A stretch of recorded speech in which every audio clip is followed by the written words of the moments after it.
A new Tampa Bay Business Journal hits newsstands today, and editor Alexis Muellner is here to talk about some of the week's big stories. Always good to see you. Happy Friday to you. Always good to see you too, dear. All right, you come now with some news about a big downtown development project that is once again seeking some federal funding. Yeah, this is a very important project. We've talked about it before. It's the Encore development. It sits right between Ybor and downtown. It's a 40-acre site. It's got a lot of public and affordable housing. It's been a project that's actually making some progress. Affordable housing needs all these various kinds of funding sources. About 7 months ago, they applied for some federal funding through HUD, and we're the only of 6 cities that were denied this funding. And the housing authority's been trying to find out why, and we submitted a public records request. There's still a lot of questions about that. But meanwhile, if you go out to that site, there is some real progress. They put in a chiller plant in one of the first buildings that's coming up. And if you get onto that site, and we have a photo blog up on our site today, and you can see this stuff, it gives you a bit of a sense of place. But there's so much plans and so much we get to be realized. It's such a potential. Hopefully, this other money, they're going to go back and reapply for this federal funding. That's the news, and get this project to where it wants to be. Yeah, stay tuned for that one, huh? Absolutely. All right.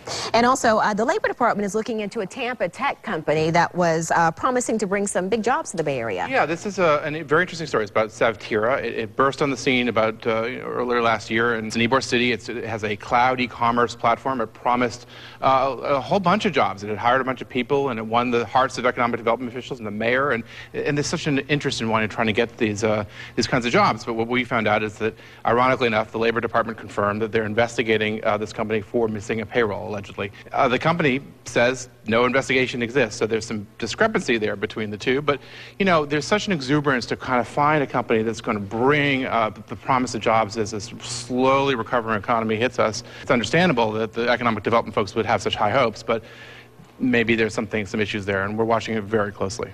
Okay, something else that you're watching. Restaurants in the Bay Area are getting ready for the Republican National Convention this summer. They are. We've been covering this very closely. Where are the business-to-business angles? But in a couple of weeks, the host committee launching a discount and dine program. A lot of the restaurants between that August 17th, September timeframe, discounts on free appetizers, 2-for-1s, all kinds of meals to get people into these restaurants and going. And places like Burns, which only usually have a reservation horizon 3 months, they're already starting to book for that week. So you're starting to see some of this activity and some of the business starting to happen, especially for the restaurant industry, which is pumped and primed for a lot of, yeah, it's very exciting. It's going to be a great event for Tampa Bay. All right, always good to see you, Alexis. Likewise, dear. And for more Business Journal headlines, go to our website, abcactionnews.com/business.